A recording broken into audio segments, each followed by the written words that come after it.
دا رسول الله مبارک د غار حرا نه مدرسه جوړ کړه د هغې مدرسې استاد الله دی د هغې مدرسې استاد شاګرد محمد رسول الله دی حرا مدرسه ده قرآن مضمون دی په خپله پیغمبر استاد دی مسجد نبوي مدرسه ده صحابه کرام شاګردان دي قرآن مضمون دی دا سلسله داسې شروع ده صفه مدرسه ده پیغمبر استاد دی صحابه کرام استادان دي نور صحابه کرام شاگردان دي قرآن مضمون دی حدیثی مضمون دی دا سلسله داسې روانه ده استاد بم تر قیامت هی شاگرد بم تر قیامت هی قرآن مضمون دی مضمون بم تر قیامت هی چې کم ځای کې استاد هی کم ځای کې شاگرد هی کم ځای کې قرآن هی هغې ته مدرسه وي او په تیز به انشاءالله وایي مدرسه بم تر قیامت هی انشاءالله وایي د دې ترتیب د آسمان نه راغلی دی او د اقرا په مضمون کې راغلی دی اقرا بسم ربک الذی خلق چې قرات راغی قرآن راغی چې قرات راغی مدرسه راله چې قرات راغی استاد راغی چې قرآن راغی قرات راغی شاگرد راغی چې قرات راغی نبوت رسالت راغی چې قرات راغی علم راغی حدیث راغی چې اقرا راله الله د اقرا په مضمون کې رب العالمین د اقرا په مضمون کې کائنات ته استاد راولېږ کائنات ته شاگرد راولېږ کائنات ته د روحانیت علمیت مضمون راولېږه او چې انشاءالله تر قیامته به انشاءالله چې قرآن موجودي استاد به موجودي چې قرآن موجودي شاگرد به موجودي چې قرآن موجودي د قرآن مضمون به موجودي او چې استادي شاگردي مضمون وي مدرسه‌ای انشاءالله تر قیامته به مدرسه موجوده انشاءالله وای او عزتمندو دا که مونږ غواړو که نه غواړو دا به یې ګورې ښه دا که د چا اړه ښیي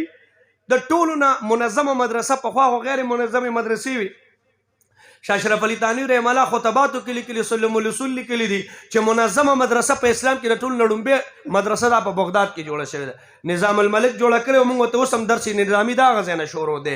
او دا 15,000 طلبای کرام به دې کې اټ ټایم به سبق وي او د دې مدرسې په شاګردانو کې امام غزالي غوندې خلک شامل دي یو ځلې خدای دې موږ له اخلاص هم نصیب کړي امین ووایه نو یو ځلې دی را روانه وي وایي چې زه ته ګرځم دا مدرسه مې جوړه کړې چې دا طالبان پکې څه سبق وایي نو یو ته وی بچې ته څه سبق وایي ویره وي زما پلار قاضي دی چیف جسټس دی نو زه به وایي ښه ته خدای دپاره سبق وایي مونږ خو د خدای د رضا لپاره به پکې سبق وایي بل ته وی بچې ته ولې سبق وایي زما پلار د علاقې مفتی دی نو بیا به زم د هغه ځای به عهده باندې وي ته هم د عهدې دپاره لیږې ویره اراده مې راله چې دا مدرسه ختموم وی اخره کې یو طالب ناست وي مې چې زه دنه په تپوس وکړم ما ورته ویې چې زویه دا ته د څه لپاره سبق وایې وی راته وی چې زه دې دپاره سبق وایم چې خدای راضي شي او د خدای دین خور شي وی ښه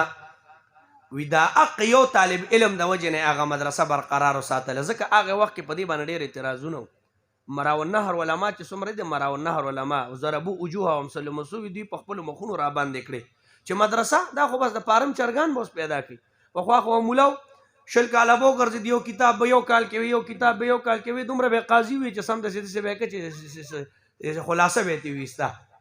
نن سبا خو طالبان داسې باروبار غوندې راته وشي هلکه موږ طالبانو ته وړه دوره کې هلکه دا شی داسې دی د جنس داسې دی اصول جنس داسې تعریف کې منطق یې داسې کوي پلان کې دی هغه ته لکه منطق دې ویلي دي هیره چې والله موقع نه ده میلو شي ښځه مې هم باروبار راغلي اوس په ایمان بیا په خبرو هم نه پوهېږي نو هغه بیا قصې قطارې هم ورله نه ورځي نو داسې د پارم چرګان غوندې مولیان تیاریږي بیا د دې نه هغه چې دا د پارم چرګان خو په استومانۍ سره هم تقاضا کوي نو دا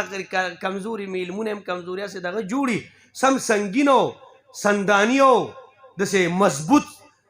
علم یې نه وي نو هغې وایي چې یاره دا منظمه مدرسه هم خوښه نه ده بس طالب به بغداد ته لاړ کوفې ته به لاړ بصرې ته به لاړ واسط ته به لاړ حلب ته به لاړ مرغینان ته به لاړ فرغانې ته به لاړ اوش ته به لاړ شاش ته به لاړ دمشق ته به لاړ شام باندې به وګرځېده حلب باندې به وګرځېده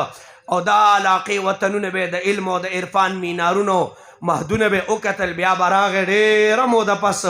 امام بخاري زمونږ استاسو د دې وطن شیخ المشایخ شمس العلماء شمس الحق افغانی صاحب نور الله مرقده به فرمایل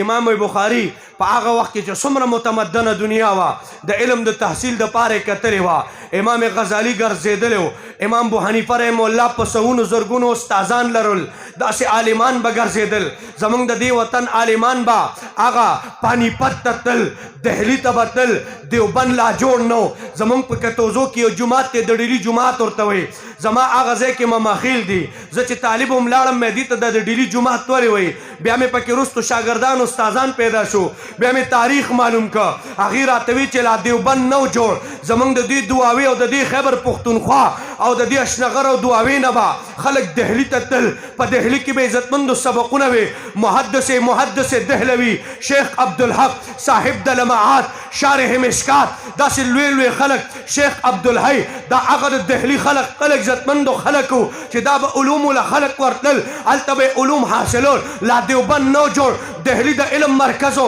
په هغه وخت کې چې پوره بر صغیر کې پاکستان لا جوړ نو 4.5 زره مدارسو 1 زر مدرسې صرف د دهلي په ښار کې وې نن هم د دهلي په ښار کې چې څومره مدرسې او کراوډ او پبلک اوسېږي په تمام هندوستان کې نو دومره مدرسې شته نو دومره علوم شته نو دومره عوام شته ډېر مرکزیت یې لره یو سینټرلایزیشن و عزتمندو هلته علومو خلک به دهلي ته تلل خلک به پانیپت ته تلل خلک به دیوبند ته تلل د هغې نه مخکې به خلک بخارا ته تلل خلک به سمرقند ته تلل خلک به عزتمندو بوغ ته تلل خلک به ترمس ته تلل خلک به سمرقند او تاشقند ته تلل لږ د هغې نه وړاندې به خلک به بصرې ته تلل خلک به بغداد ته تلل خلک به کوفې ته تلل لږ د هغې نه وړاندې به خلک مدینې منورې ته تلل لږ د هغې نه مخکې به خلک مکې مکرمې ته تلل او د مکې علم د آسمان نه دی آسمان نه رب العالمین قرآن راولیږه حدیث یې راولیږه آسماني استاد رب العالمین شاګرد انبیاء کرام په خپله محمد رسول الله د هغې نه علوم مدینې منورې ته راغلل د مدینې منورې نه الله بغداد کوفې ته او بصرې ته علم یوړ د هغې نه پس سمرقند بخارا تاشقند ته علم راو د هغې نه پس الله دهلي پانیپت دیوبند ته علم راوړ د دیوبند نه رب العالمین اکوړه خټک پورا خیبر پختونخوا ته علم راو انشاءالله دا سلسله به روانه رب العالمین به چلی استاد به هم تر قیامتی شاگرد به هم تر قیامتی قرآن به هم تر قیامتی او مدرسه به هم تر قیامتی انشاءالله و انشاءالله